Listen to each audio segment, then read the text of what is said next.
जय जय रघुवीर समर्थ समर्थ म्हणतात की आजकाल युगामध्ये प्रत्येक मनुष्य हा सुखाचा पत्ता शोधत आहे। पण समर्थ म्हणतात की सुखाचा पत्ता आपण शोधत असतो, पण सुखाचा पत्ता हा आपल्याला सापडणार नाही, कारण सुखाचा पत्ता आपल्या जवळच आहे। आपण स्वतःच म्हणजे सुखाचा पत्ता आहे असं समर्थ आपल्याला इथे सांगतात।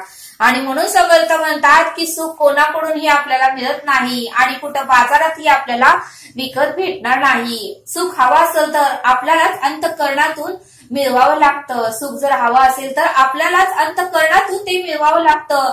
आणि म्हणून समर्थ म्हणतात की सुख हवं असेल तर आपल्याला ते मिळवून घ्यावं लागतं। आपल्या बोलण्यातून, आपल्या कृतीतून, आपल्या वागण्यातून, आपल्या सत्कर्मातून, आपल्या उत्तम विचारातूनच आपल्याला सुख प्राप्त होतं असं समर्थ आपल्याला इथे सांगतात। आणि म्हणून समर्थ म्हणतात की सुख हे मान्यावर आहे, चांगल्या आचरणानेच मिळते। आणि म्हणून समर्थ म्हणतात की तुझं आहे तुझं पाशी, परे तू जागा चुकलाशी। आणि म्हणून समर्थ म्हणतात की अमृत घट भरले तुझ्या घरी, का वनवन फिरसो बाजारी असं समर्थ आपल्याला इथे सांगतात। आणि म्हणून समर्थ म्हणतात की खरे बोलणे, संतोषी वृत्ती ठेवणे, नम्रतेने वागणे, इतरांची सेवा करणे, इतरांचा आशीर्वाद घेणे, यामुळेच आपली आंतरिक सौंदर्याची वाढ होते असं समर्थ आपल्याला इथे सांगतात।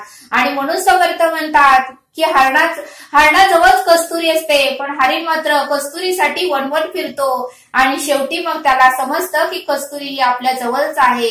तसं समर्थ म्हणतात की सुख आनंद आपल्याच मनात आहे, आपल्या मनात असतं, आपल्याच अंतःकरणात आहे। तो आनंद घ्यावा, आनंद वाटून टाकावा, आणि तो आनंद जर आपण वाटून टाकलो तर ते आनंद आपल्याला व्याजासह परत मिळतो। आणि म्हणून समर्थ म्हणतात की अमृत पान करावे आणि आनंद व्हावे, आपण स्वतःही आनंद राहावे आणि इतरांनाही आनंद द्यावे असं समर्थ आपल्याला इथे सांगतात। आणि म्हणून समर्थ म्हणतात की आपण एखाद्या व्यक्तीला खूप समजवण्याचा प्रयत्न करतो की तू असे वागू नको, व्यवस्थित वाग, उत्तमच बोल, कोणाशी वसकू नको, रागराग करू नको, मस्तर करू नको, पण ती व्यक्ती ऐकत नाही। ती व्यक्ती मात्र स्वतःचा उद्धटपणा सोडत नाही। प्रत्येक व्यक्तीला ती किती जरी व्यक्तीने तिला समजावून सांगितलं तरी ती व्यक्ती ऐकत नाही। मग समर्थ म्हणतात की अशा व्यक्तींना समजून सांगण्यात काहीच अर्थ नसतो। त्या व्यक्तीमध्ये नम्रता, त्या व्यक्तीचा स्वभाव तेव्हाच बदलतो ज्यावेळेस त्या व्यक्तीला एखादे मोठं प्रसंग येतं, एखादं मोठं संकट येतं आणि अनुभव येतो, आणि अनुभव झाल्यावर त्या व्यक्तीला समजावून सांगण्याची गरज पडत नाही। ती व्यक्ती आपोआपच मऊसूद कापसासारखी होते असं समर्थ आपल्याला इथे सांगतात। आणि ते सांगण्यासाठी समर्थ आपल्याला एक बोध देतात। एक राजा होता आणि त्या राजाने एक कुत्र पाळलं होतं, आणि तो राजा त्या कुत्र्याची भरपूर सेवा करत होता, आणि कुठे जाईल तिथे तो त्याला कुत्र्याला नेत होता।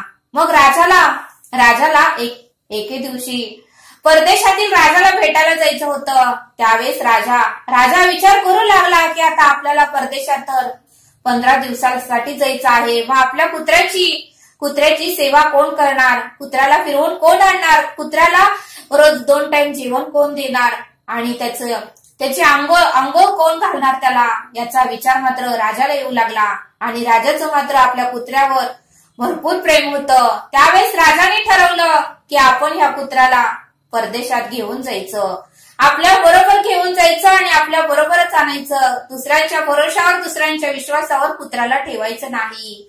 आणि राजाने एक दिवशी कुत्र्याला परदेशात घेऊन जायचं ठरवलं, आणि मग तो त्या कुत्र्याला घेऊन जहाजामध्ये बसला।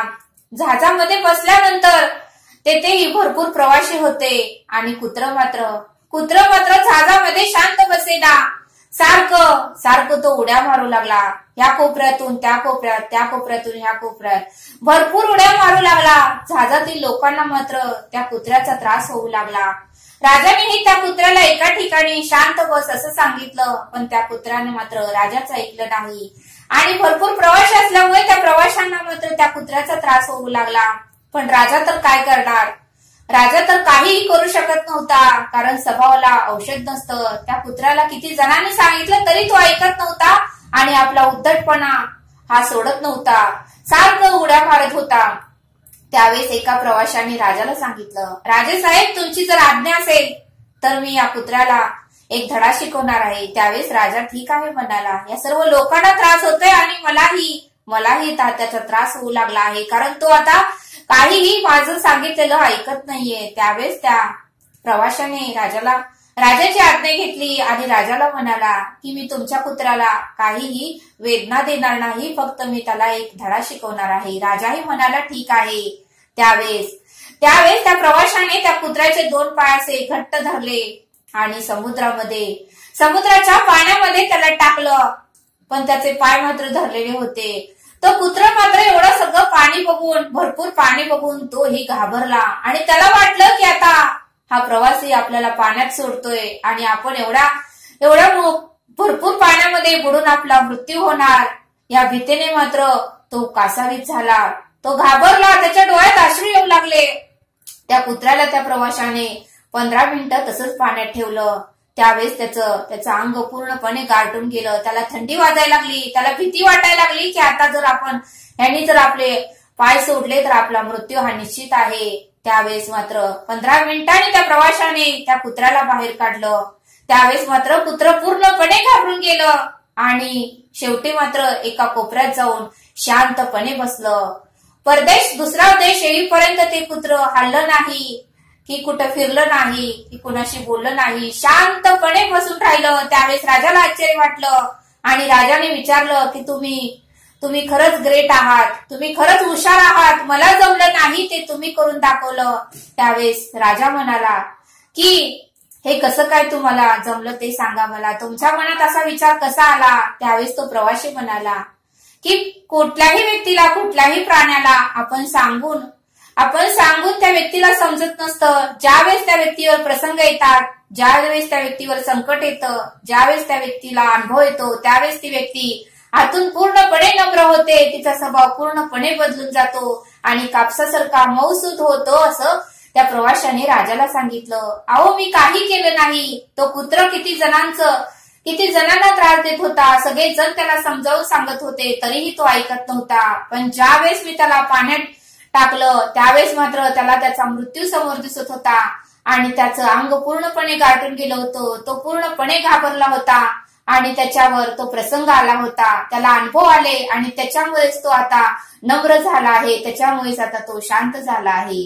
मग समर्थ काय म्हणतात की या बोधातून आपल्याला काय शिकायला मिळतं का, तर एखाद्या व्यक्तीला आपण किती जरी सांगितलं की तू उत्तमाचं वाग, उत्तमाचं बोल, तू असं वागू नको, तर ती व्यक्ती ऐकत नाही. तर समर्थ म्हणतात त्या व्यक्तीला तिच्या आयुष्यात आलेले अनुभव आणि प्रसंग त्या व्यक्तीला नम्रता, त्या व्यक्तीमध्ये नम्रता येते, त्या व्यक्तीचा स्वभाव बदलतो. आपण किती जरी सांगितलं तरी त्या व्यक्तीचा स्वभाव मात्र बदलत नाही. त्यावेळी समर्थ म्हणतात की आपण स्वतःला त्रास करून घ्यायचा नाही. त्या व्यक्तीला त्याच्या आयुष्यात आलेले अनुभवच त्या व्यक्तीचा स्वभाव बदलते आणि त्या व्यक्तीमध्ये मग नम्रता येते, असं समर्थांनी आपल्याला इथे सांगितलं. आणि म्हणून समर्थ म्हणतात की सुख कोणी आपल्याला देतही नाही आणि सुख बाजारातही भेटत नाही. सुख हे आपल्याला आपल्या कृतीतून, आपल्या वागण्यातून, आपल्या स्वभावातूनच आपल्याला प्राप्त करून घ्यावं लागतं. आणि म्हणून समर्थ म्हणतात की तुझं आहे तुझं पाशी, परी तू वाट चुकलाशी, असं समर्थांनी आपल्याला इथे सांगितलं. तरी आता आपण येथेच थांबूया. धन्यवाद. जय सद्गुरू.